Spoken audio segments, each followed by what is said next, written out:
Well, G. Galer, agus tá fáilte roh, agus tá achas mór orm fé an seo live Tranona. It's great to see such a large turnout, and I particularly want to welcome the Belfast National Graves Committee members who are here with us today and who do a fantastic job along with their counterparts all over the island in maintaining the graves of our patriot dead.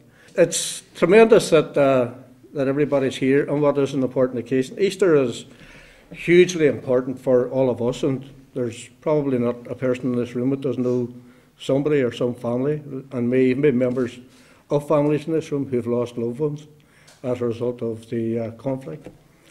And we particularly remember all of those who gave their lives right down the ages for the struggle for independence and sovereignty. And it's very important as we approach Easter that we keep those people foremost in our thoughts, because this represented real losses for all sorts of people down the ages, not just the people that we knew, but people in previous generations. So at Easter we remember the Easter Rising, we remember all those who went before them and all those who came since. And of course many of us in this room, as I said at the beginning, knew people who were killed. Some of us knew many people that were killed and know their families and know the sacrifices that they've made. And I think that as we move forward in this institution, it's very important at all times to keep what is our primary political objective to the forefront of our minds. It's the end of British government rule in our country and the establishment of a sovereign, free and independent Irish Republic. That's what we're here for. I have a book down the stairs called The Hip Flask, which was compiled by Frank Ormsby, a Belfast poet. And in the book there's a poem called Of Difference It Makes, and it was written by Tom Pollan. And the introduction to it talks about that for 50 years since the partition of Ireland, nationalist politicians in this very building really couldn't do anything. The only piece of legislation that they were able to pass in the 50 years that they were here was the Wild Birds Act. And I'm always very conscious that I'm here with Jerry Kelly by my side, of people like Katrina Ryan, Michelle Gildernew and Conor Murphy, who have control of budgets going into the hundreds of millions, and in Katrina's case over $1 billion, able to make legislation, take hugely important decisions. If that doesn't represent fundamental change to the northern state, I don't know what does. So moving forward in these institutions, which are obviously linked to the All-Ireland institutions, is very important and a central feature of Sinn Féin's peace strategy. But it's a means of transportation. This is a transition to our ultimate goal. The project to unite people behind the effort to achieve our primary political objective, I think, is up and running. And the divisions that were there in the past, particularly in Irish America, over whether or not people supported the armed struggle or not, have now seen a wonderful opportunity for people to come together to support Irish reunification, but to do it now by purely peaceful and democratic means. And that's a challenge that's before us. I think there's no doubt whatsoever that we have made enormous progress. The history of any country is not judged in a year or 2 years, and even our relationship with the DUP, which we've been in now for 2.5 years, I describe it as a fragile plant. But it's a bit stronger now as a result of what happened at Hillsborough. And when you sit back and reflect, as I do on an ongoing basis, with how to work with the DUP and how to try and move the process forward, I often tell people about the first time I sat down with Ian Paisley, and Ian Paisley said to me, and these are his exact words, "Martin, we can rule ourselves. We don't need direct rule ministers coming over from England telling us what to do."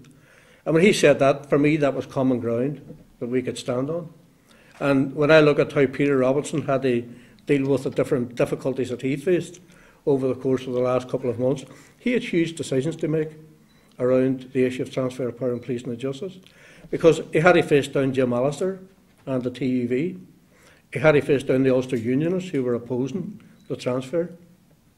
And he also had to face down very powerful people within his own party, like Gregory Campbell and Willie McRae and Lord Morrow and David Simpson, and even his deputy leader, Nigel Dodds. So I believe as a result of him doing that the peace process is stronger, that the political institutions are more stable, and that presents, I think, an even better opportunity for us to continue to forge relationships with all the unionists that are in this building to try and end the divisions that have been so much to our detriment in the past.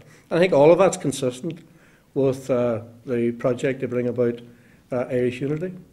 So just the last thing to say is thanks to everybody for the ongoing commitment to the struggle. We're all going to go from here to various commemorations all over the country. I'm hopefully going to be in Carrickmore, and others will be in other parts of the country at very, very important commemorations.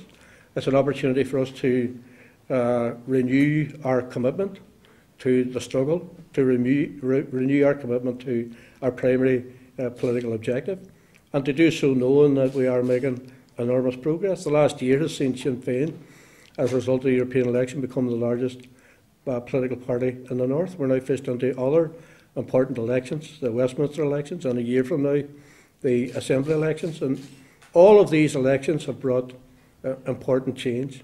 The political landscape has changed in the North forever. The Unionist Orange State that people knew and hated for 50 years is gone, and we're now in a new dispensation. We're asserting our rights as Irish Republicans, and we're working the agreements that we've made, and we're doing so for the purposes of fulfilling our commitments, but also keeping to the foremost of our minds our primary political objectives. And as Jerry Adams often says, every meeting that we go into, and he and I are going to do another important meeting tomorrow with important people in England, we always know that we're going in that on our own, that we're accompanied by all of those who have inspired us, whether it be the hunger strikers, the leaders of the 1960s Rising, or the volunteers in every part of the North, and indeed every part of the island, who, in our generation, the ones that we knew, gave their lives in the legitimate struggle for Irish freedom. Gurlamila Magaf.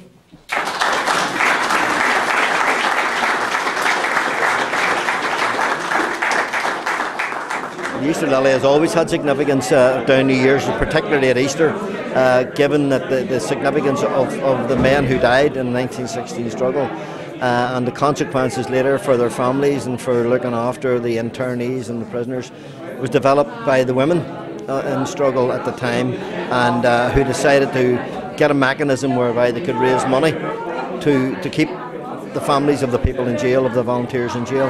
And this is basically where it came about. It's been carried on down throughout the years, and it very much became a symbol of republicanism. The Easter Lily is now seen as the symbol of struggle and the symbol of republicanism.